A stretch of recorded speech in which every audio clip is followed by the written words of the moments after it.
Good evening, and welcome back to another immersive journey. Tonight, you are standing on the precipice of a world reclaimed by silence. We are stepping into the quiet aftermath, a canvas painted in shades of twilight and survival. You will hear the rustle of leaves in the wind, a sound that has replaced the hum of civilization. You will see the distant, slow-moving silhouettes against the fading light of the last sun. You will face the simple, profound question that guides every breath you take. What is worth holding on to when everything is gone? Tonight, we confront the stillness at the end of the world together. The air is cool against your cheeks, carrying the scent of damp concrete and the wild green things that have begun to reclaim the city. You are on the roof of a 12-story office building, your sanctuary for the night. Below, the streets are arteries clogged with stillness. Cars sit where they stopped months ago, doors agape, their metal shells now trellises for climbing ivy. The world did not end with a bang, but with a slow, creeping hush. You lean your palms against the concrete parapet, its surface gritty and cool. The sun, a great bleeding orange, sinks behind the skeletal frames of distant skyscrapers. It paints the clouds in hues of violet and rose, a final, breathtaking spectacle for an audience of one. Your gaze drifts downward. They are there, as always, the wanderers. You no longer think of them as the people they once were. They are simply part of this new landscape, like the weeds cracking the pavement or the wind whistling through shattered panes of glass. They move with a dreamlike slowness, a tide of silent figures drifting through the urban canyons. From this height, they are not a threat, but a phenomenon to be observed. A great collective sigh. You lift the worn binoculars to your eyes, the cold metal a familiar weight. You scan the crowd, not for danger, but for patterns. You see how they eddy and flow around obstacles, how they sometimes pause in unison, as if listening to a silent command, their heads tilted towards the dying light. There is a strange, sad peace in their mindless choreography. You have learned the rhythm of this new world. You know the safest routes are the high ones. You know that sound is a currency you cannot afford to spend carelessly. And you know that the sunset is a promise of temporary safety, as the wanderers grow even more placid in the deepening dark. You trace a potential path for the morning. Across this roof, down the fire escape on the western side, through the quiet courtyard of the old library, and towards the supply cache you scouted last week. The plan settles in your mind, a small, solid anchor in a sea of uncertainty. Putting the binoculars down, you unshoulder your heavy pack and lean it against the wall. From a carefully protected pocket, you retrieve a small, dried apricot. It is a treasure, a burst of concentrated sweetness from a world that was. You sit with your back to the concrete, legs stretched out, and place the apricot on your tongue. You close your eyes, letting it soften, letting the flavor bloom. It's a memory of sunshine and orchards, a private communion with the past. You chew slowly, deliberately, making the sensation last. This small act of mindful consumption is a ritual, a way of reminding yourself that you are still here, still feeling, still human. When you open your eyes again, the first star has appeared in the indigo sky.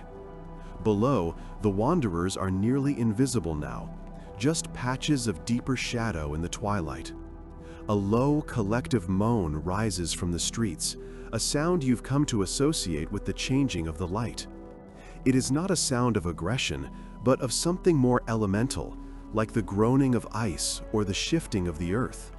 It is the city's new lullaby. You pull a thick wool blanket from your pack, wrapping it around your shoulders. You are safe here, high above the whispering horde. The vast, starry sky is your ceiling. You are a silent observer, a quiet survivor, finding rest at the end of the world. And as you watch the constellations emerge, one by one, a profound calm settles over you. You are ready for sleep. Dawn breaks, not with a shout, but with a slow, gray bleed. The city exhales a cool, damp breath that mists around you. The collective moan of the wanderers has subsided, replaced by an expectant silence that feels, in its own way, more dangerous. You rise stiffly, every joint a protest against the cold concrete bed. A swig of lukewarm water from your canteen and half of a stale protein bar constitute your breakfast. It's tasteless, functional fuel. You shoulder your pack, the weight a familiar burden, and take one last look from your high perch. The plan is clear in your mind, a fragile map drawn on the canvas of a ruined world. The first part is easy. You move with practiced silence across the gravel-strewn rooftop, your boots making barely a whisper. You reach the fire escape, its iron frame weeping rust down the brick wall. This is the first true test of the day. Each step down the ladder is a negotiation with groaning metal. You distribute your weight carefully, your breath held tight in your chest, listening intently between each movement for any sign that you've been heard. Your knuckles are white where you grip the cold rails. Below, a single wanderer shuffles in a tight, repeating circle, its head cocked at an unnatural angle. It hasn't noticed you. You clear the last few feet with a silent drop, landing in a crouch in the deep shadows of the building's lee. The air here is thick with the smell of decay and damp earth. You press yourself against the brick, letting your heart quiet its frantic drumming, before slipping into the alley that leads to your next waypoint, the library courtyard. Pushing through a gate that hangs crooked on a single hinge, you enter the space. It's like stepping into a forgotten time. High brick walls, draped in ancient ivy, enclose a small square of broken flagstones. A stone birdbath is filled with black, stagnant water. Weeds choke everything, and in the center, a bronze statue of a reading child has been toppled, its serene face staring blankly at the sky. A profound, unsettling quiet hangs in the air. This place feels sealed off, a pocket of stillness amidst the chaos. Your planned exit is a tall, wrought iron gate on the far side. As you approach, your stomach sinks. A large delivery truck lies on its side just beyond the bars, its bulk completely and utterly blocking the way. The metal of the gate is bent and warped where the truck impacted it. There is no getting through. A flutter of panic rises in your throat, and you force it down.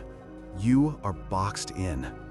Your eyes scan the ivy-choked walls, searching for another way out. The library's ground floor windows are mostly boarded, but one large pane has been shattered, leaving a dark, gaping maw fringed with jagged teeth of glass. It's your only option. As you move towards it, your boot scuffs against something hard, half buried in the overgrown grass. You kneel, brushing away the dirt. It's a small, tarnished silver music box, etched with delicate filigree. A tiny, intricate key is still in its lock. You feel a pull of profound curiosity, a desire to hear a snatch of melody from the old world. But you know better. Sound is death. With a sense of quiet reverence, you slip the cold, heavy object into your pocket. It is another ghost to carry. You reach the broken window and carefully, piece by piece, remove the remaining shards of glass from the frame, dropping them silently onto the soft earth inside. Then, holding your breath, you hoist yourself up and slip through the opening into the absolute ink-black darkness of the library. You land silently on a carpet of dust and fallen leaves that have blown in through the broken window. The darkness is absolute, a physical weight pressing against your eyes. The air is thick and stale, heavy with the scent of decaying paper, mildew, and something else, something faintly coppery and sweet, the smell of old blood. For a long moment, you remain perfectly still, a statue in the suffocating blackness, straining your ears. You hear only the frantic thumping of your own heart and the whisper of your breath. The world outside has vanished, leaving you in a silent, forgotten tomb. Slowly, your vision begins to resolve the void into shapes. Faint moonlight filters through the window you just entered, painting long, skeletal shadows across the floor. You are in what looks like a reading room. Towering shelves, like ancient monoliths, loom on all sides, their contents a chaotic jumble. Books lie everywhere, spilled from the shelves like the entrails of some great beast, their pages curled and water-stained. Desks and chairs are overturned, frozen in the midst of a final violent panic. You need a way through. The main entrance is surely a death trap, so you look for a service door, a fire exit, anything leading deeper into the building and, hopefully, out the other side. You move with a practiced slowness, placing each foot with deliberate care to avoid a treacherous creak from the old floorboards. Your hand trails along the spine of a bookshelf, the fine layer of grit on your fingertips the only thing that feels real in this spectral place. The silence is the true enemy here. Every rustle of your own clothes sounds like a gunshot, every shallow breath a roar.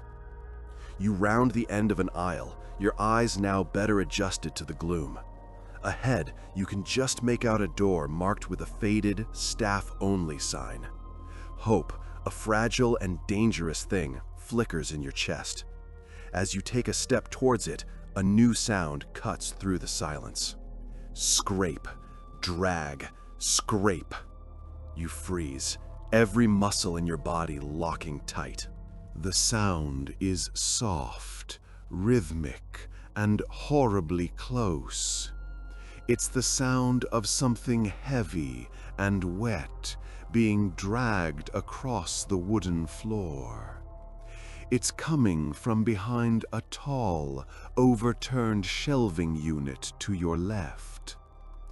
You press yourself into the shadows of the aisle you just left, peering around the edge. In a dusty shaft of moonlight, you see it. A figure, hunched over, is crawling slowly, painfully, towards the far wall. It was once a librarian, perhaps, still wearing the tattered remains of a cardigan and sensible shoes. One of its legs is twisted at an impossible angle, useless, forcing it to drag its body with its arms. Its head lolls, and a low, liquid gurgle escapes its throat with every pull. It hasn't seen you.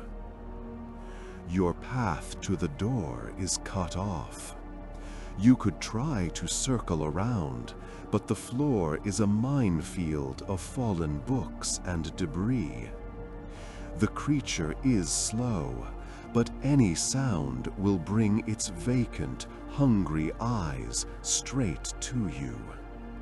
Your hand instinctively tightens on the hilt of your knife. You could fight it. But a fight is noise, and noise is a dinner bell. As you weigh your options, its head turns slightly, its clouded eyes sweeping the room with a dead, unfocused gaze. Your breath catches in your throat. You have to move, now. You spot a heavy, leather-bound encyclopedia on a low shelf beside you. An idea, desperate and risky, sparks in your mind. You take the book, your movements fluid and silent. With a flick of your wrist, you send it spinning into the far corner of the room. It lands with a deafening whump, followed by the clatter of a toppled reading lamp. The crawler instantly snaps its head towards the noise, its gurgle turning into an eager, guttural hiss. It changes direction, dragging itself toward the sound with a renewed, horrifying purpose. The path is clear. You don't hesitate. You sprint across the open space, your feet flying over the debris, your entire being focused on the staff door. You reach it, grab the cold brass knob, and twist. It's unlocked. You slip inside, pulling the heavy door closed behind you just as a shriek of frustrated rage echoes from the reading room. You lean against the wood, heart hammering, and find yourself in a narrow, even darker hallway. The wood is solid against your back, a temporary shield against the monster in the reading room. You press your ear to the door, listening. The shriek fades, replaced by the rhythmic, wet scraping of its body dragging across the floor, a sound that promises it hasn't forgotten you. It's just waiting. You can't stay here. You turn, plunging into the oppressive blackness of the staff corridor. The air is thick and stale, heavy with the scent of decaying paper, dust, and something else. Something faintly metallic and sweet, like old pennies. It's a smell you come to know with sickening intimacy. Your eyes strain to adjust, but the darkness is nearly absolute. You reach out, your fingers finding the cold, slick surface of a painted brick wall. Using it as your guide, you shuffle forward one cautious step at a time. The floorboards protest with low, mournful groans beneath your weight. Every creak is a thunderclap in the suffocating silence, and you freeze each time, listening for any response from beyond the door. Nothing. You are alone in this forgotten passage. Your outstretched hand snags on something, and you flinch back. It's just a dangling light cord. You give it a hopeful tug. The click of the switch is loud, but no light follows. Of course not. You continue your slow, blind journey. The corridor is longer than you expected, a tight throat in the belly of the building.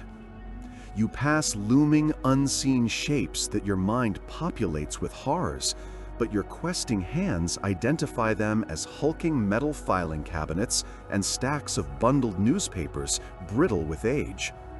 Finally, a sliver of hope. A faint, milky gray light spills from an opening ahead. As you draw closer, the hallway widens into what must have been a small office or break area. The light source is a high, grimy window crisscrossed with wire mesh, revealing a patch of starless, polluted sky. In the dim illumination, you can see a desk, a chair knocked on its side, and papers scattered across the floor like fallen leaves. Your eyes are drawn to a dark smear on the wall next to the desk, a grim, abstract painting that ends in a cluster of handprints near the floor. You choose not to look too closely. On the wall above it, however, something catches the faint light. A small key rack. A single set of brass keys hangs from a hook labeled with a faded tag. Archives. A potential path. Your gaze sweeps the room and settles on the far wall. There's another door, heavier than the one you entered through. It has a small square window of thick, wired glass. An exit. Freedom. Hope, sharp and painful, lances through you. You creep towards it, your knife held ready, every nerve screaming. You peer through the grimy glass. It opens onto a narrow back alley, hemmed in by towering brick walls. And your heart sinks. Two figures are down there. One is huge and bloated, still wearing the shredded uniform of a security guard. The other is small, slight, its movements jerky and bird-like. They shamble back and forth in the confined space, their moans echoing softly off the bricks. The path is blocked. You are trapped between the hunter in the library and the sentinels in the alley. You glance back at the keys hanging on the wall. the faded archives label seeming to mock you. A locked basement filled with dusty secrets, or a noisy dash into a dead-end alley? The scraping sound from the reading room seems to grow louder, more insistent. You have to choose. The scraping from the reading room becomes a rhythmic, grinding noise, the sound of something single-minded and tireless. It's the sound of your own time running out. The alley is a death trap, a shooting gallery with you as the only prize. The archives? The archives are the unknown. In a world of known horrors, the unknown is a terrifying gamble, but it's the only one you have. Your hand shoots out, fingers closing around the cold brass keys. The faint jingle they make against the hook seems to echo like a gunshot in the tense silence. You yank them free and turn, your eyes darting around the small office, searching for the lock they belong to. Not the door to the hallway, not the one to the alley. There, tucked away in a corner, half hidden by a fallen water cooler, is another door. It's solid steel, featureless save for a heavy-duty handle and a keyhole rimmed with rust. You cross the room in 3 silent strides, your heart hammering a frantic rhythm against your ribs. The key slides into the lock with a gritty protest. For a horrifying moment, you think it's rusted shut, a final, cruel joke. You apply pressure, twisting with all your strength. The mechanism resists, then gives way with a series of loud, percussive clunks that make you flinch, certain the hunter in the hall must have heard. You freeze, listening. The scraping outside pauses. Silence stretches, taut and thin. Then it resumes, faster now, more agitated.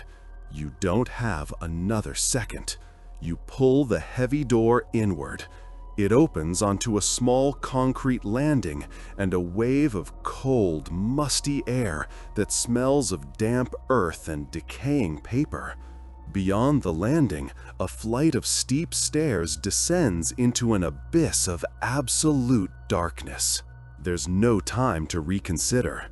You slip through the opening, your back pressing against the cold steel, and gently pull the door shut behind you. It clicks closed, plunging you into total blackness and muffling the scraping from the office to a distant memory. You are sealed in. The silence down here is different. It's a heavy, ancient silence that feels like it's pressing in on you. Taking a shallow breath that tastes of dust, you place a hand on the damp, gritty concrete wall and begin your descent. Each step is a careful, measured movement, your foot testing the ground before you commit your weight. The air grows colder, thicker. The only sound is the soft scuff of your shoes and the ragged beat of your own pulse in your ears. You reach the bottom. The floor is level concrete, slick with a fine layer of moisture. You stand perfectly still, letting your eyes struggle against the impenetrable dark, trying to map the space with your other senses. It's vast. The air feels open, yet claustrophobic, channeled by unseen barriers. You can smell the archives properly now, a million pages of history slowly turning to rot. Far off to your left, you hear it, a slow, rhythmic drip, drip, drip, water. But then, from somewhere deep in the maze of shelves to your right, another sound reaches you. It's not a moan or a scrape, it's a soft, wet, dragging noise, followed by a faint, guttural click. It's the sound of something patient, and it has definitely heard you arrive. Your blood runs cold. The sound is gone as quickly as it appeared, swallowed by the oppressive silence. But its echo remains, imprinted on your mind, a slick, dragging weight, punctuated by a sickening pop of cartilage or wet sinew. You hold your breath, straining to hear anything else, every nerve ending screaming. Is it moving? Is it listening for you? The only sound is the steady drip, drip to your left, and the frantic thumping of your own heart against your ribs. The sound came from the right, deep within the forest of shelving units you can't see. Staying here, a static target at the bottom of the stairs, feels like suicide. You have to move. Your choice is simple, born of pure instinct. Away from the unseen horror. You turn your body slowly, agonizingly, toward the sound of the dripping water. It's a known quantity, a landmark in this sensory void. It's your North Star. You take a single, tentative step. The sole of your shoe makes a soft, peeling sound as it lifts from the damp concrete. You freeze, listening. Nothing. You take another step, and another, one hand outstretched, questing through the black air until your fingertips brush the cold, sharp edge of a metal shelf. You use it as your guide, a lifeline in the abyss. Your progress is a torturous crawl. You slide one foot forward, then the other, your hand trailing along the metal runner, feeling the occasional soft resistance of a forgotten file or the hard corner of a cardboard box. The smell of decay is stronger here, a thick, sweet perfume of disintegrating knowledge. The shelves create a canyon, channeling the air and the sound. You pass an intersection, the gap a terrifying void, and quickly find the next row. A misstep could send you sprawling, the resulting noise a dinner bell for the patient thing hunting in the dark. Your shoulder bumps a stack of ledgers, and a small, hard object, a tape dispenser maybe, tumbles off the edge. It hits the concrete with a sharp clack that seems as loud as a gunshot in the profound quiet. You flatten yourself against the shelves, squeezing your eyes shut as if that could make you invisible. Silence. And then you hear it again. The drag, the click. It's closer now. It's moving, parallel to you, in the next aisle over. It heard. It's stalking you. Panic, cold and sharp, lances through you, but you force it down. You have to keep moving. You push off, faster now, your stealth abandoned for desperate speed. Your hand, sweeping ahead of you, smacks not against another shelf, but against the flat, gritty texture of the concrete wall, the end of the aisle. The dripping is much louder here, echoing slightly. Your searching fingers brush over a small plastic plate mounted on the wall. You trace its outline, a rectangle. In its center, you feel the unmistakable, solid toggle of a light switch. Hope, fierce and blinding, surges through you. But with it comes a terrible choice. Flipping that switch will banish the darkness, but it will also expose you completely. Just as your thumb finds the switch, the dragging sound stops, right on the other side of the shelf at the end of your aisle. A low, wet gurgle, impossibly close, seeps through the metal. It knows exactly where you are. There is no choice, not really. To remain here in the dark is to be torn apart by something you can't even see. Your thumb, slick with sweat, presses down. A dry snap echoes in the vast room, and for one agonizing heartbeat, nothing happens. Then a high-pitched whine begins, and a long fluorescent tube directly above you flickers, once, twice, and then explodes into a sterile, buzzing glare. Another follows, and another, dominoing down the length of the aisle. The darkness doesn't vanish, it's beaten back, retreating into the far corners of a space far larger than you imagined. Your retinas scream in protest, and you squint against the sudden, brutal light, your world reduced to dancing spots of white. The gurgling sound turns into a wet, guttural hiss of pain or surprise. Through the gaps in the metal shelving, you see it, the source of the dragging. It was a man once, dressed in the drab slacks and a stained button-down shirt of some forgotten office drone. One of his legs is twisted at an impossible, sickening angle, the bone clearly shattered and jutting through the fabric, forcing him to drag it uselessly behind him. This is the source of the sound. His jaw hangs slack, dislocated and lolling, and with every pained, wheezing exhalation, his teeth knock together with a soft click. His skin is the color of old parchment, stretched taut over a skeletal frame. But the eyes are what freeze the blood in your veins. They are clouded with milky cataracts, sightless, and yet they are locked directly onto you, pupils like pinpricks in a sea of white. It saw the light. It sees you.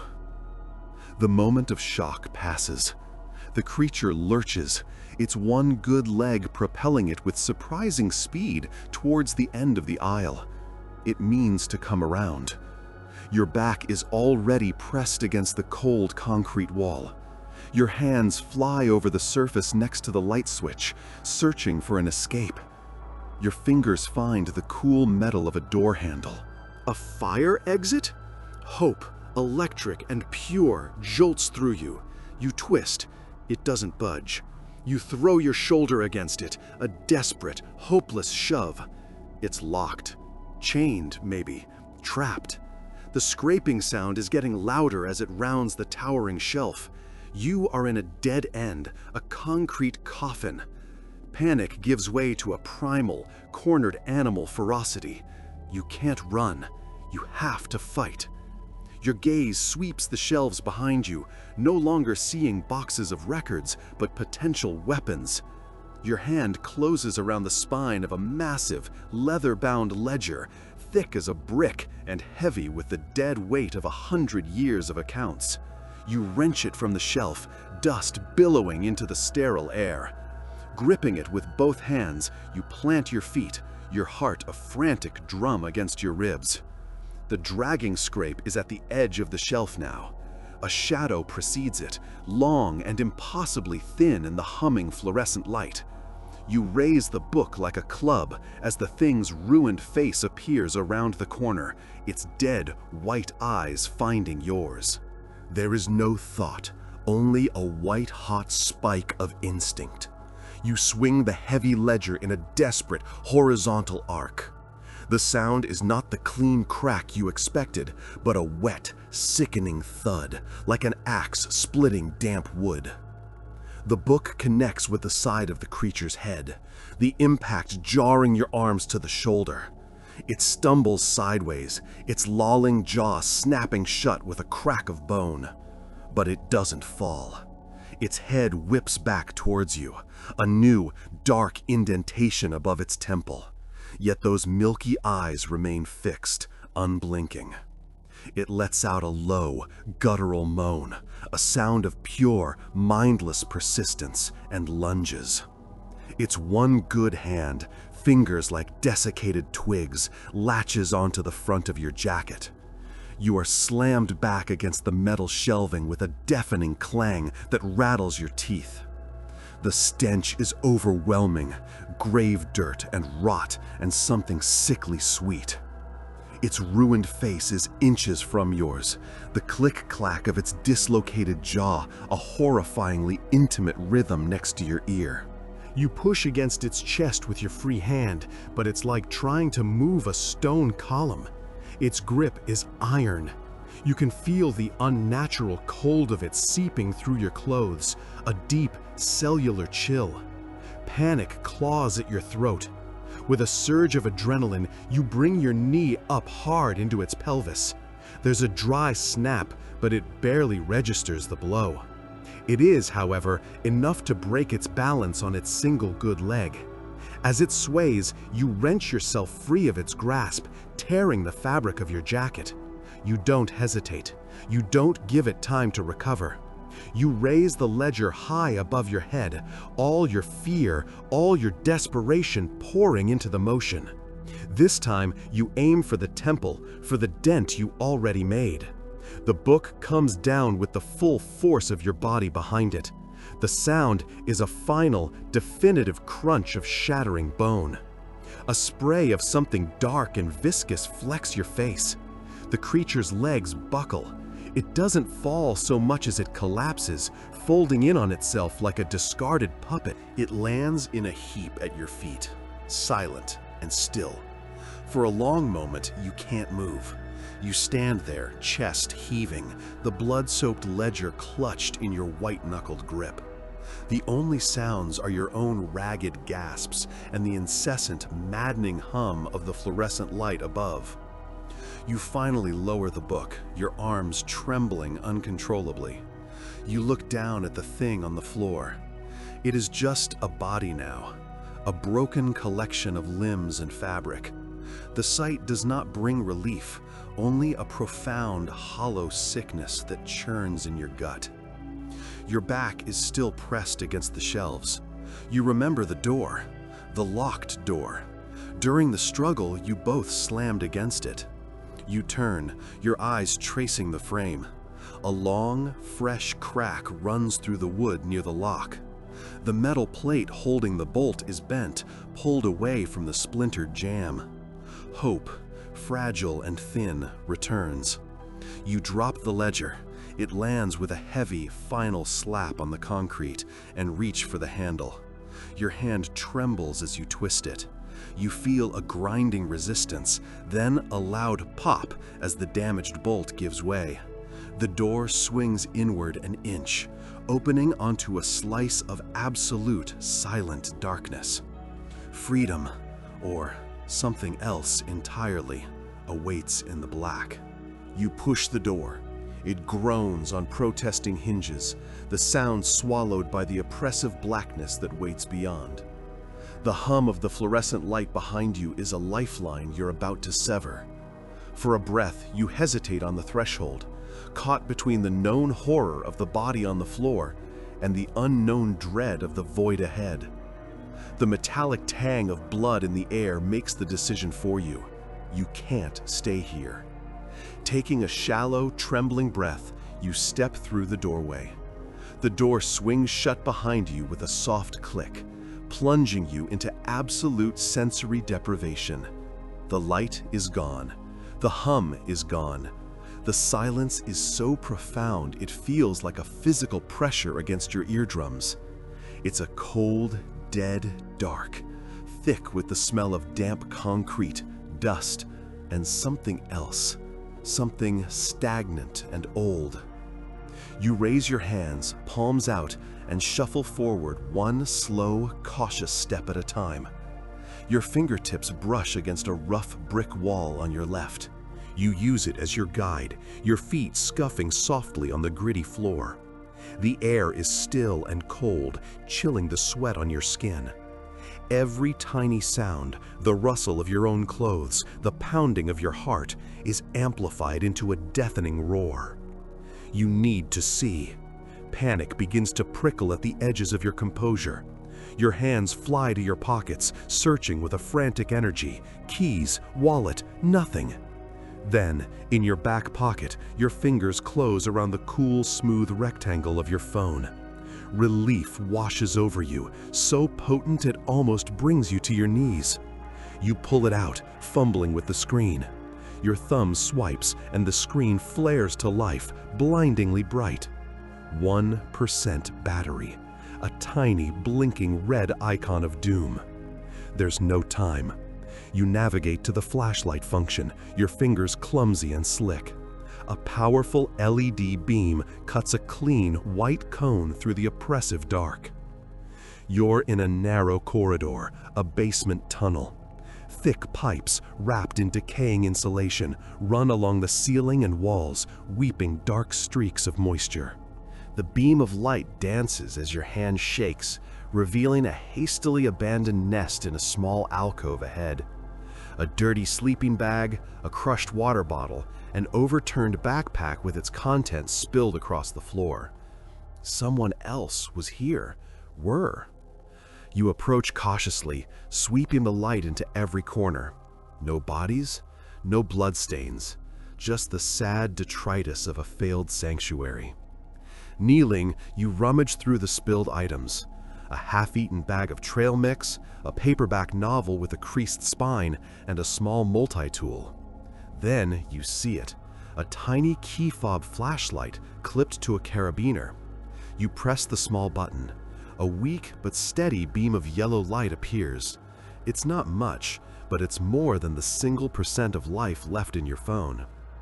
You pocket the multi-tool and the new flashlight.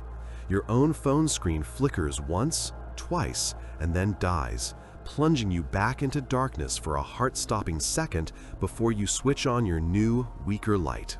Its beam is pathetic compared to the phone's, a small circle of illumination that seems to be actively devoured by the surrounding shadows. You stand, playing the beam down the length of the corridor. It stretches on for at least 50 feet before disappearing into the gloom. There's another door at the far end, a dark rectangle promising, what? Another trap? An exit? As you take your first step towards it, a sound echoes from the darkness ahead. It's not a groan or a shuffle. It's a low, rhythmic scrape. The sound of metal dragging slowly, deliberately across concrete. And it's getting closer. Every instinct screams at you to run, but your feet are fused to the concrete floor.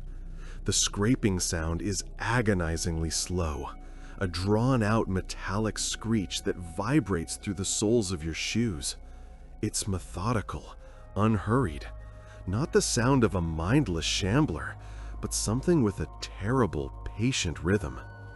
The pathetic yellow beam of your new flashlight trembles, painting a frantic, dancing circle on the damp walls.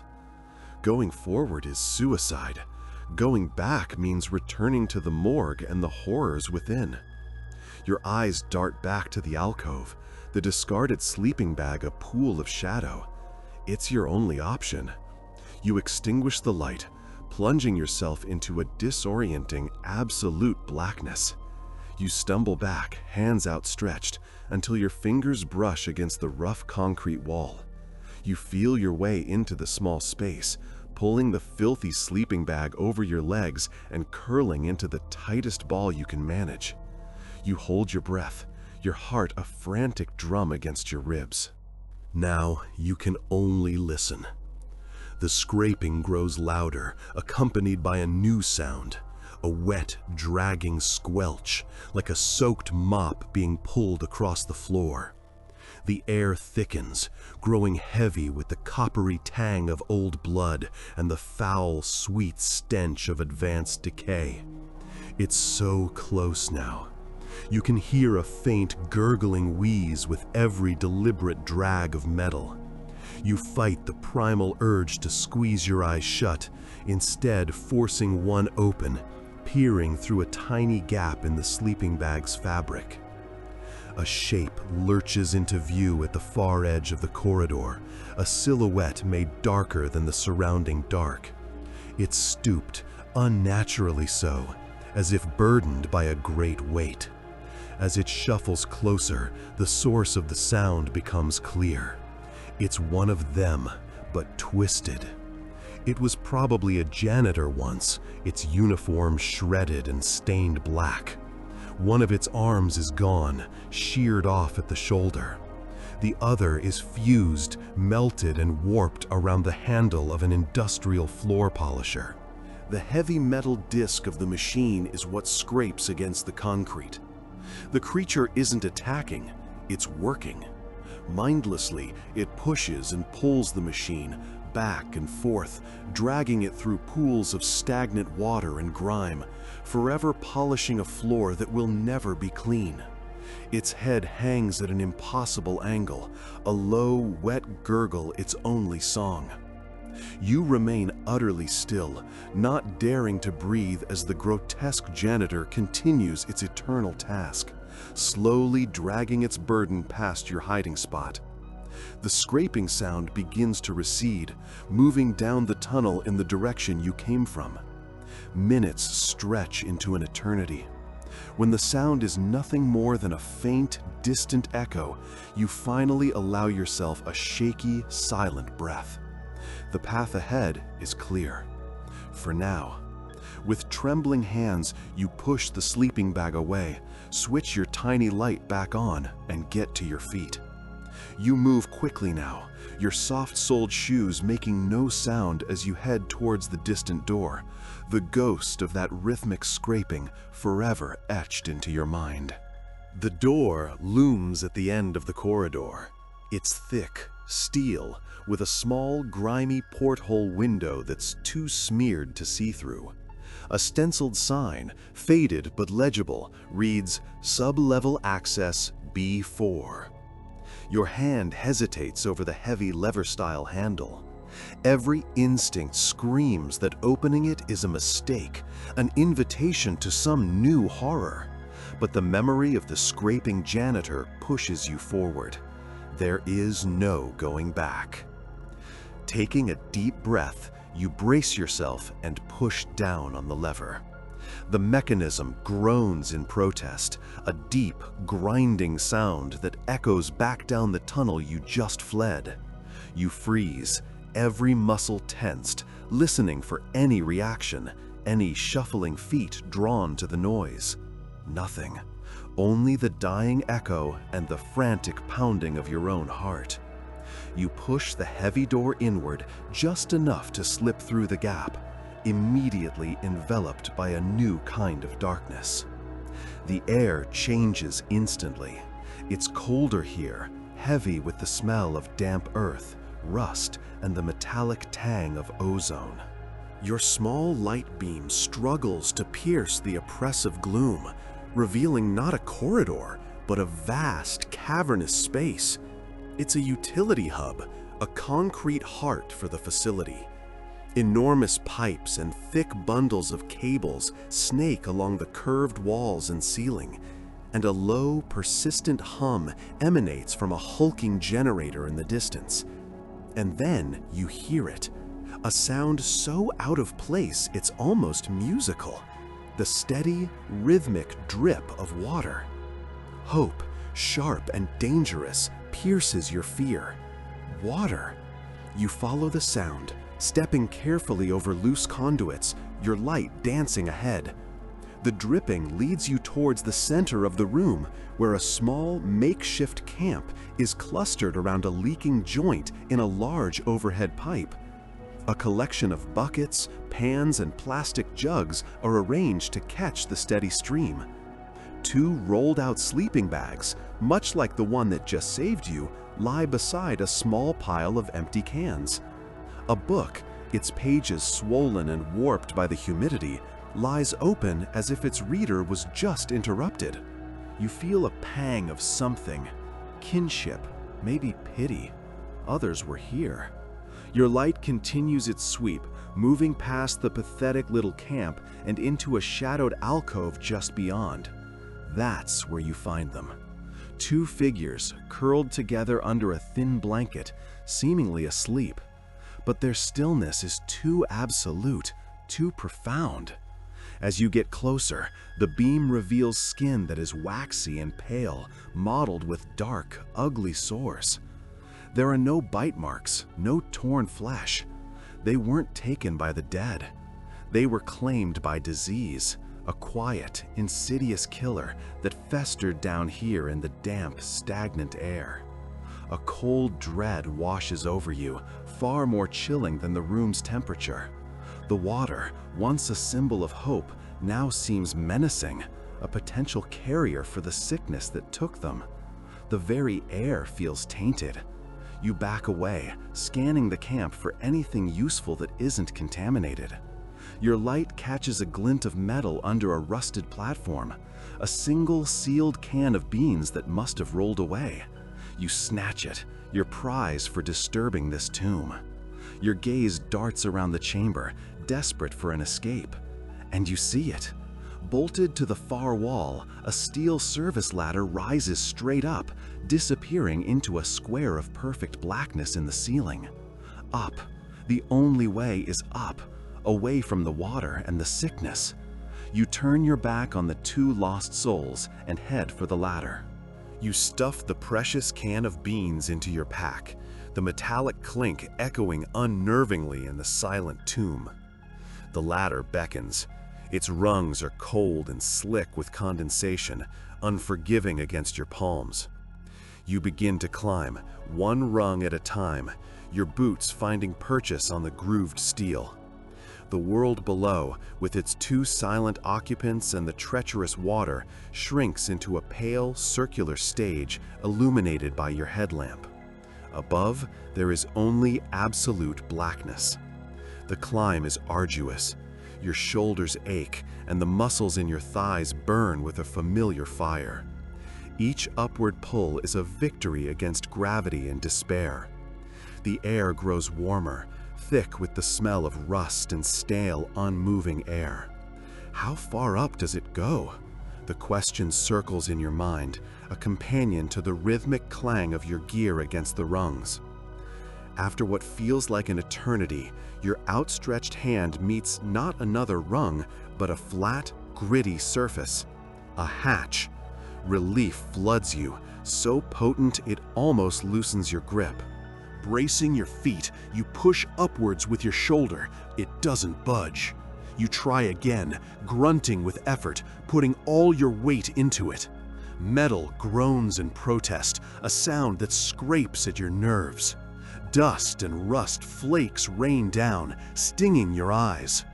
With one final, desperate shove, the hatch gives way, sliding aside with a deafening screech that seems to tear the silence apart. You freeze, listening, every muscle tensed. Nothing answers the noise but a low, persistent hum that vibrates through the steel frame.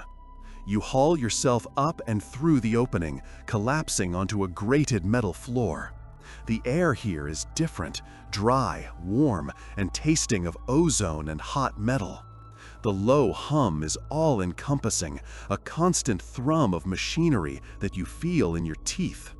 Your headlamp cuts through the gloom, revealing a vast, cavernous space. You are in some kind of mechanical nexus, a labyrinth of enormous pipes, humming electrical conduits as thick as your body, and the shadowed behemoths of ventilation fans, currently still. Catwalks like the one you're on crisscross the space, creating a treacherous web over a dizzying drop. Faint, grimy light filters down from grates high in the ceiling, painting everything in shades of gray and sickly yellow. It's the heart of the city's dead lungs. You choose a catwalk and move forward, your steps echoing metallically against the background hum. This place feels safer than the diseased tomb below, but the sheer scale of the machinery is intimidating. As you navigate a corner, a new sound cuts through the drone. A rhythmic, wet thump scrape. Thump scrape. It's mechanical, yet horribly organic. Your light sweeps towards the noise, finding its source. Wedged in the massive gears of a fan motor is a figure in a maintenance jumpsuit. Its body is mangled, one arm twisted at an impossible angle, its legs caught fast. But it's not dead.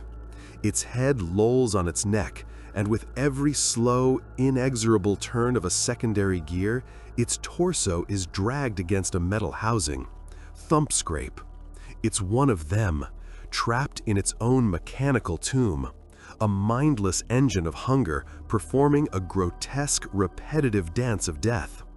Its one good arm reaches blindly towards you, fingers clawing the air. The only way forward is to squeeze past it on the narrow walkway. There is barely 2 feet of space between the thrashing creature and the long drop into darkness. Your breath hitches in your throat, a sharp, cold knot in your chest. Retreating is not an option. The path you came from is a tomb. Forward is the only way out.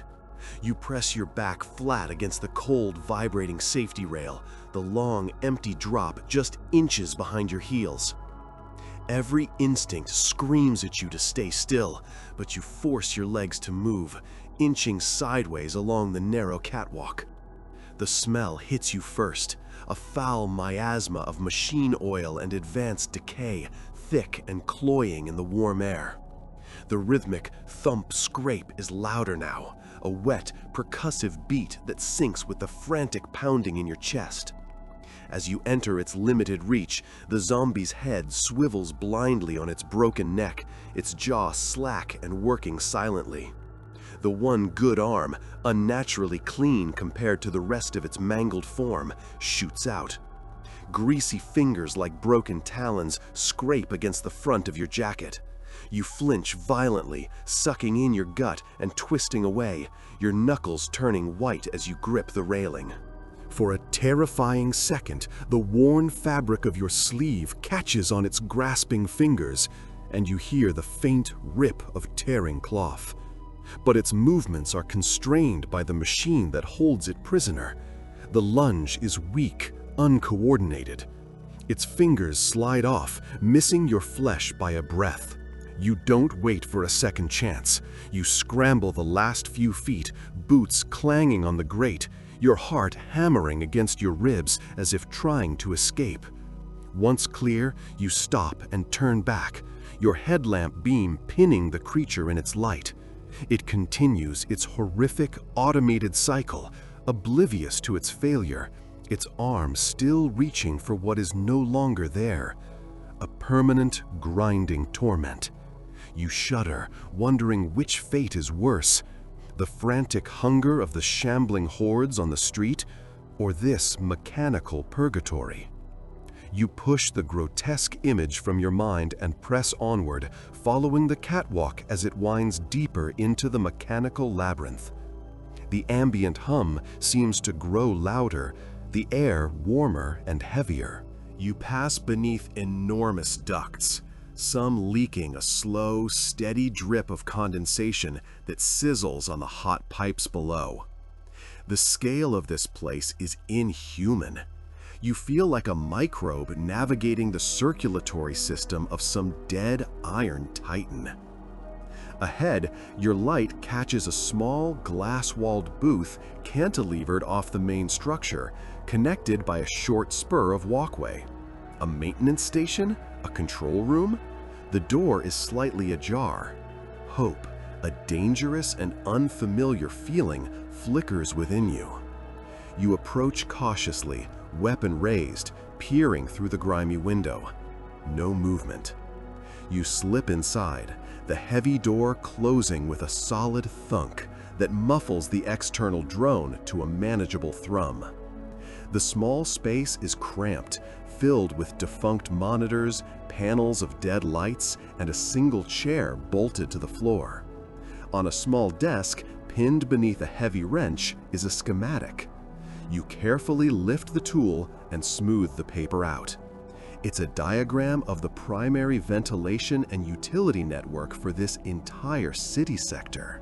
Your eyes trace the lines, the labyrinthine paths marked with airflow indicators and junction numbers. One large trunk line, circled in red grease pencil, leads steadily upwards, terminating at a location labeled Evac Point C, Taggart Tower. A path, a destination. As you carefully fold the precious map and tuck it into an inside pocket, the air pressure in the booth suddenly changes, making your ears pop. The low hum you've grown accustomed to begins to pitch upwards, escalating into a deep, powerful roar. You look out the window just as the colossal blades of the nearest ventilation fan, a behemoth 50 feet across, begin to shudder. Then, with a groan of ancient metal, they start to turn. Slowly at first, then faster, generating a gale-force wind that screams down the very tunnels that mark your path to escape. The heart of the city is beating once more. The glass of the booth trembles, and the metal floor vibrates beneath your boots. The roar is a physical presence, a pressure wave that slams into you even through the reinforced door. You stumble back against a bank of dead electronics, clutching the precious schematic in your pocket. Peering out the window, you see the tunnel transformed into a maelstrom. Dust, decades of settled grime, and loose bits of metal are whipped into a blinding, scouring vortex. The path to Taggart Tower isn't just open, it's a hurricane in a cage. Moving through that would be like stepping into a jet engine. Suicide. Panic claws at your throat, but you force it down. You got this far. There has to be a way. Your eyes dart around the cramped control room, scanning the panels again. They're all dark, lifeless. No flickering lights, no responsive buttons. It's a tomb of forgotten technology. But this city was built with redundancies, with manual overrides for when the power failed. Your gaze lands on a thick, red-painted lever set into a recessed panel near the floor, labeled with a faded stencil, Emergency Airflow Damper, JCT-4B. Your heart leaps. Junction 4B, that's the very tunnel section just outside this booth, according to the map. You drop to your knees, fingers searching for a latch. The housing is rusted shut. Using the butt of your weapon, you slam it once, twice, and the cover groans open. The lever is massive, a solid bar of steel locked in the open position. It looks like it hasn't moved since the city fell. You plant your feet, grip the cold metal with both hands, and pull. Nothing. It's seized solid. You grunt, straining until your muscles scream and black spots dance in your vision. The metal doesn't budge. Desperate, you look around and see the heavy wrench you found earlier, a lever for your lever. Wedging the wrench's handle over the bar, you use the added length for leverage and throw your entire body weight into the effort. There's a screech of tortured metal, a deep, resonant clang that you feel through the soles of your shoes, and the lever lurches a few inches. The pitch of the roaring wind outside changes instantly, a fraction lower. Hope surges as you heave again. With a final shuddering groan, the lever slams into the closed position. The hurricane-force gale directly outside the booth diminishes to a stiff, manageable wind. You've closed the main damper, shunting the primary airflow into a parallel conduit. The overall noise is no less deafening, but the path is now survivable. You press your face to the glass, letting your eyes adjust to the swirling dust. The immediate danger has passed, but the sound travels, and you are not the only thing that hears it. Through the mechanical symphony, a new note is added, a guttural, wet shriek, then another, carried on the very currents you just redirected. In the gloom down the tunnel, shapes begin to coalesce out of the dust storm. Lurching, stumbling figures, their heads tilted back as if sniffing the air, are being drawn towards the thunderous noise, towards you. You've just rerouted a hurricane, but in doing so, you've rung the dinner bell for every infected thing in this subterranean hell. For a frozen second, you just stare. The shapes resolve into undeniable horrors. Shambling figures, their bodies twisted, their gait a symphony of broken limbs. They are not running, not yet, but they move with a terrible unified purpose, drawn by the thunderous clang you unleashed. The control booth, your momentary sanctuary, suddenly feels like a glass coffin. There's only one door, and it leads directly onto the walkway they will soon overrun. Panic is a cold spike in your gut, but you force it down with a ragged breath. Staying here is suicide. Moving is a gamble. You choose the gamble. You check the magazine of your weapon by feel, the cold metal a small comfort against your palm. You still have the heavy wrench, its weight a dense, brutal promise. It's not elegant, but it will have to do. Your heart hammers against your ribs, a frantic drumbeat against the roaring orchestra of the fans. You shove the booth's heavy door open and step back into the gale. The redirected wind is still a physical force, tearing at your clothes and flinging stinging dust into your eyes. You squint, trying to pierce the gloom. The first of the infected is now only 30 yards away, its head cocked, empty eyes fixing on your movement. A low moan escapes its throat, a sound that is somehow both pathetic and terrifying, and it breaks into a lurching, uncoordinated sprint. There's no room for finesse here. The walkway is barely wide enough for two people to pass abreast. You plant your feet, raise the wrench, and wait for the creature to close the distance. It lunges, fingers like claws reaching for you. You swing the wrench in a vicious arc. The impact is a sickening, wet crunch that vibrates up your arm. The creature crumples, a heap of dead meat at your feet, but there is no time for relief. The second one is right behind it. You become a machine of grim survival. Swing, step, shove. You use the narrow walkway to your advantage, creating a bottleneck. One creature goes down with a shattered skull. You use its falling body to trip the one behind it, then bring the wrench down again. A third tries to grab you, and you slam it against the humming electrical conduit lining the wall. Sparks fly as it convulses and falls still. But for every one you put down, two more seem to push forward from the swirling dust cloud. They are relentless, a tide of rot and hunger. You can't win this fight. You can only move through it. Spotting a momentary gap, you shove past a grasping ghoul and break into a desperate run. Your boots clang on the metal grate walkway as you sprint deeper into the tunnel. Behind you, the chorus of shrieks and moans grows louder, closer. The air is thick with the smell of decay and ozone.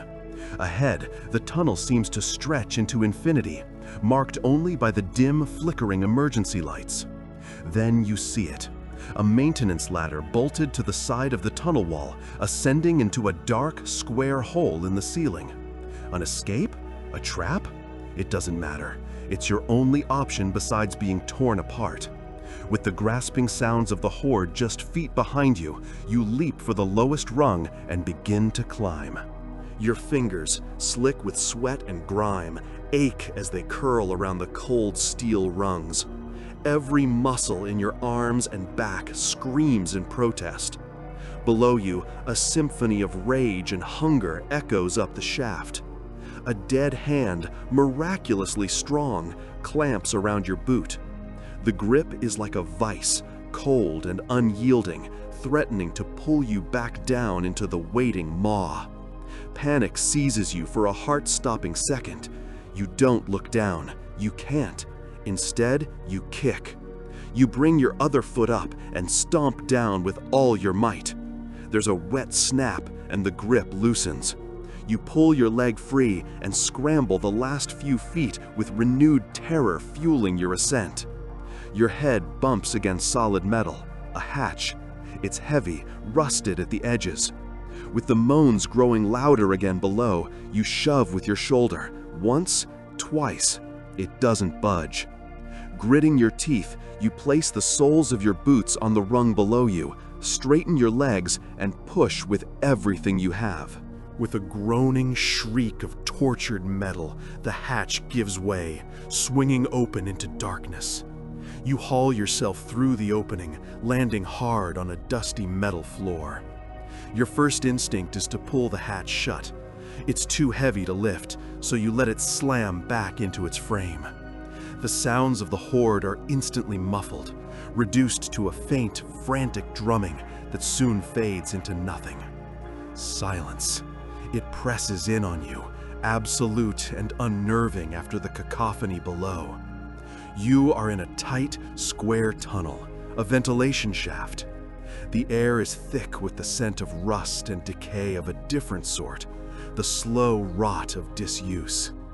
Faint light filters through the grating of the hatch below, illuminating a swirling universe of dust motes. You take a moment, just one, to let your hammering heart slow down. Your body is a constellation of pain, from your screaming arms to your bruised shoulder. The wrench feels impossibly heavy in your hand. But you can't stay here.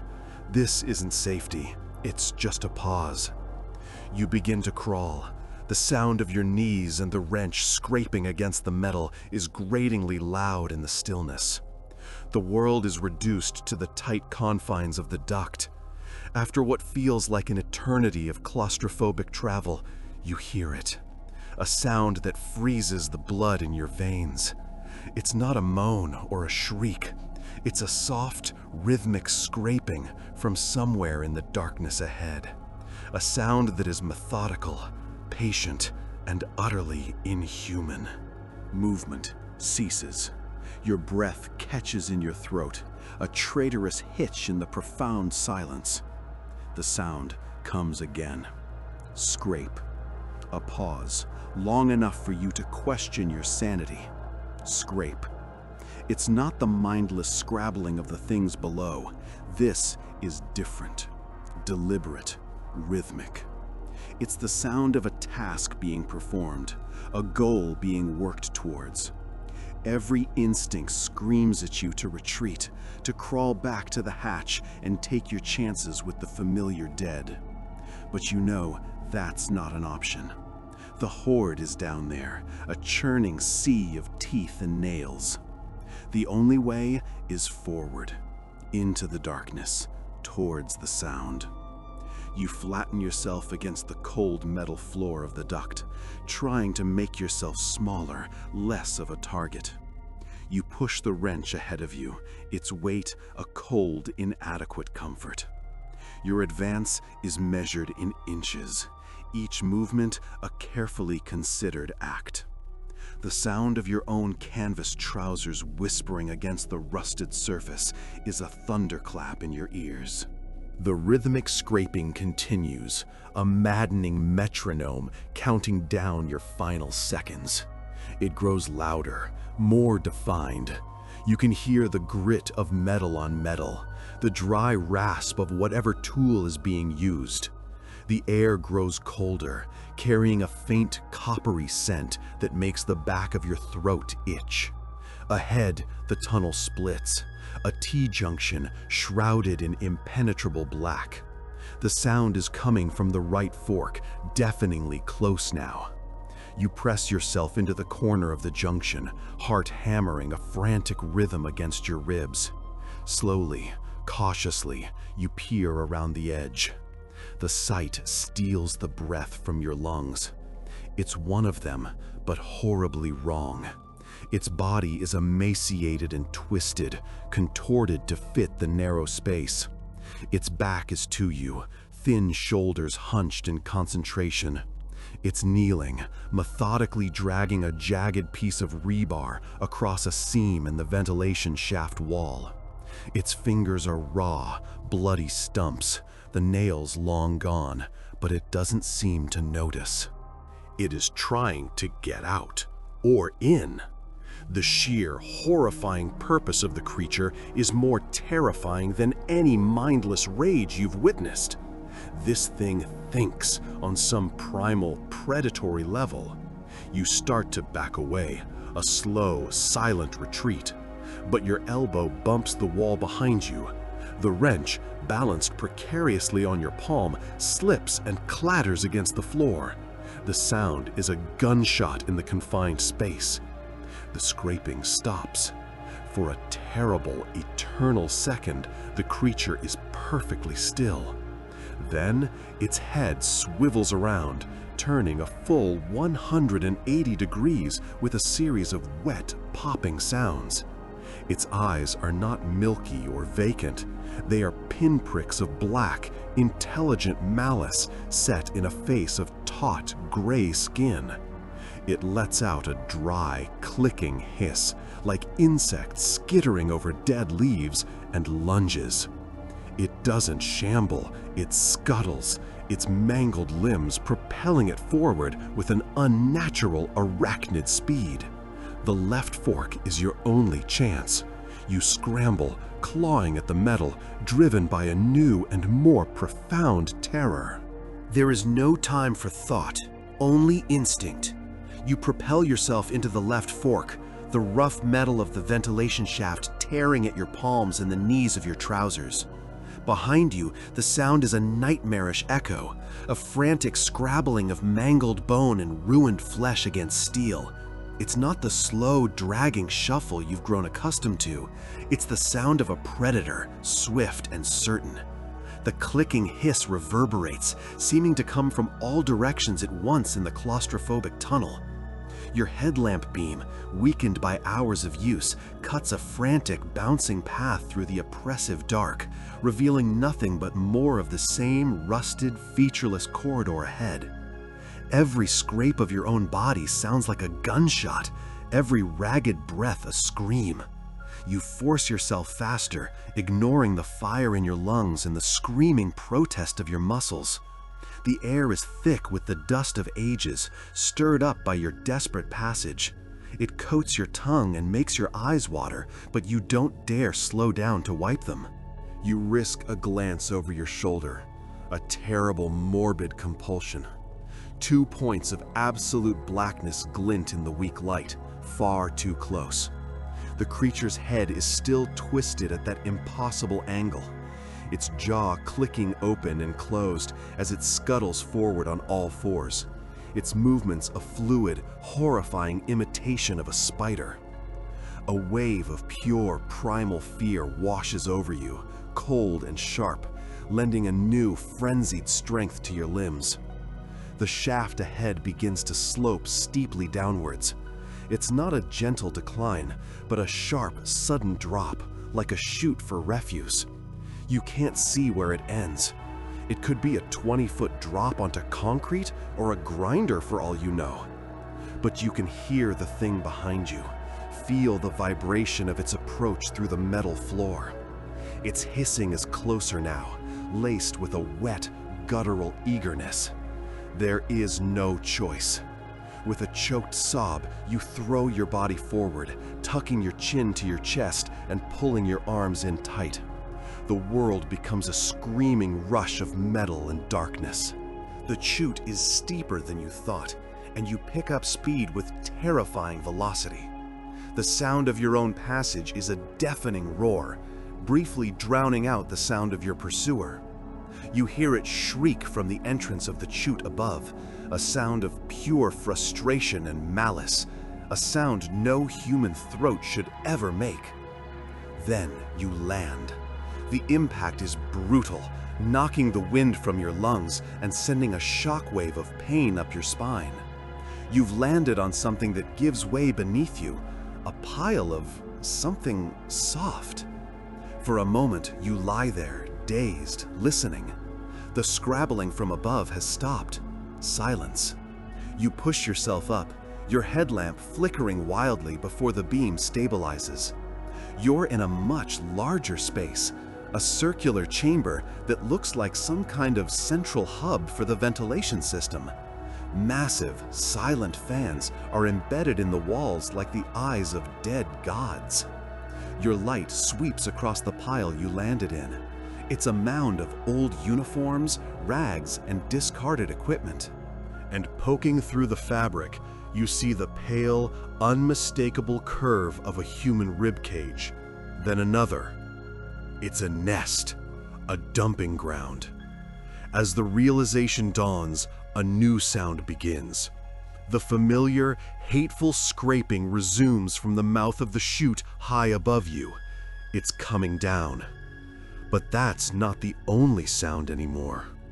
From the far side of the chamber, lost in the deep shadows beyond your lamp's reach, comes a low, wet, gurgling sound. It's the sound of something large and sated stirring from its slumber. You are no longer the prey of one monster. You have fallen into the lair of another. Panic is a physical thing, a block of ice forming in your chest and throat. Your breath catches, a useless little gasp. Your headlamp beam, the only sane thing in this abyss, whips back and forth between the two sources of your impending death. Above, the scraping is frantic, punctuated by the metallic screech of claws finding purchase. It's coming down fast. Across the chamber, the gurgling sound is joined by a wet slapping noise, the sound of thick flesh pulling away from damp concrete. It's getting up. Your mind screams a single looping command: move! You stagger to your feet, kicking aside a tattered uniform and the grim curve of a pelvis. Your light dances across the vast curved walls, seeking an escape that isn't a monster's gullet. The immense silent fan blades offer nothing but a sheer, impossible climb. The walls between them are smooth, stained concrete, slick with some unidentifiable filth. There are no doors, no other large chutes. This is a dead end. This is a tomb. The creature from the chute lands with a sickening crunch of bone on metal, a sound that tells you it's unbothered by the fall. It unfolds itself from its landing crouch, a thing of wrong angles and twitching limbs, its silhouette a nightmarish scribble against the faint light from the chute high above. It hisses, a sound of recognition and victory. But it hesitates. It can smell the other one too. From the far darkness, the great slumbering thing finally reveals a part of itself. Your headlamp catches a vast, pale flank of muscle, mottled like spoiled meat and glistening with slime. It's huge, far larger than anything you've seen before, a living wall of flesh that seems to fill the entire opposite side of the chamber. A low growl, like grinding stones, vibrates through the floor, a clear territorial warning. You are the scrap of meat fought over by two starving predators. And in that moment of their mutual assessment, you see it.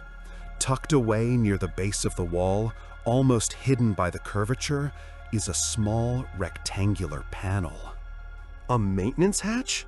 Its metal grille is dark with rust, barely distinguishable from the shadows. It's your only chance. It's an impossible chance. You don't think, you just run. Your boots splash in unseen puddles as you sprint along the edge of the room. The smaller creature shrieks and gives chase, its claws clicking a rapid, terrifying rhythm on the floor. The larger beast bellows, a sound that shakes your very bones, and begins to drag its immense bulk in your direction. You reach the hatch, your fingers fumbling for a grip on the rusted grill. It's cold, unyielding. You pull, muscles screaming in protest. The clicking is right behind you. The smell of rot and damp earth from the larger beast washes over you. With a final, adrenaline-fueled roar of your own, you wrench the grill sideways.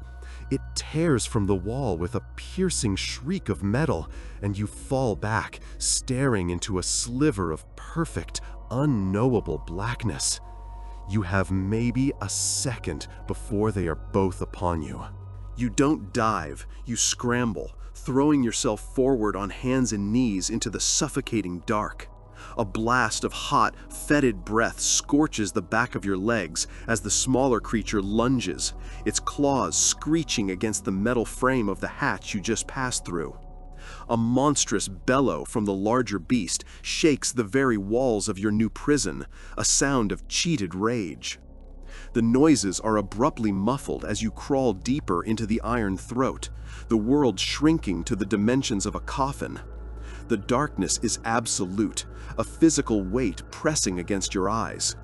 Your headlamp must have been smashed in your frantic entry, as clicking the switch on your collar does nothing. The air is thick with the smell of rust and stagnant water, so old and undisturbed it feels like you're breathing in history. The tunnel is a tight fit. Your shoulders scrape against the corrugated walls, and your knees protest against the grated floor beneath. Every movement is a symphony of scrapes and rasps, amplified in the suffocating silence. Your own breathing is a thunder in your ears, a ragged, panicked rhythm that you struggle to control, lest it give you away to something that might be crawling in the darkness ahead. Behind you, the smaller creature is not giving up. You hear its claws digging frantically at the entrance, the high-pitched shriek of metal being torn and bent. It's too big. The realization offers a tiny, flickering spark of hope. It can't get in. But it tries, its enraged hisses echoing down the pipe, a promise that it will wait. The sounds of its tantrum eventually fade, replaced by the deep, resonant growls of the larger beast. You imagine them facing off again, your escape having reignited their territorial dispute. You are safe from them, for now, but you are trapped. There is only one direction to go. You crawl, the grated metal floor biting into your palms and shins. Time loses all meaning. It could be minutes or hours. The only reality is the scrape of your clothes, the burn in your muscles, and the suffocating blackness. Your fingers, outstretched before you, eventually brush against something that isn't cold, hard metal. It's a thick, rubbery cable, slick with slime, running parallel to your path. Then another, and another. You are in a bundle of conduits, the arteries of this dead place. A faint vibration runs through them, a barely perceptible hum that you feel more in your teeth than you hear. Ahead, the darkness seems to thin, shifting from absolute black to a murky, impenetrable gray. A new sound joins the hum, a distant, rhythmic dripping. You push forward, hope warring with dread. The tunnel ends abruptly. You almost pitch forward into open space before catching yourself. You emerge, not into a room, but onto a narrow, corroded catwalk. Below you is a chasm, its bottom lost in shadow. The air, cool and damp, hums with the low thrum of ancient, massive machinery, still somehow active. The space is vast, a cathedral of concrete and steel, silent save for the hum and the steady, rhythmic plink, plink, plink of water dripping from a great height.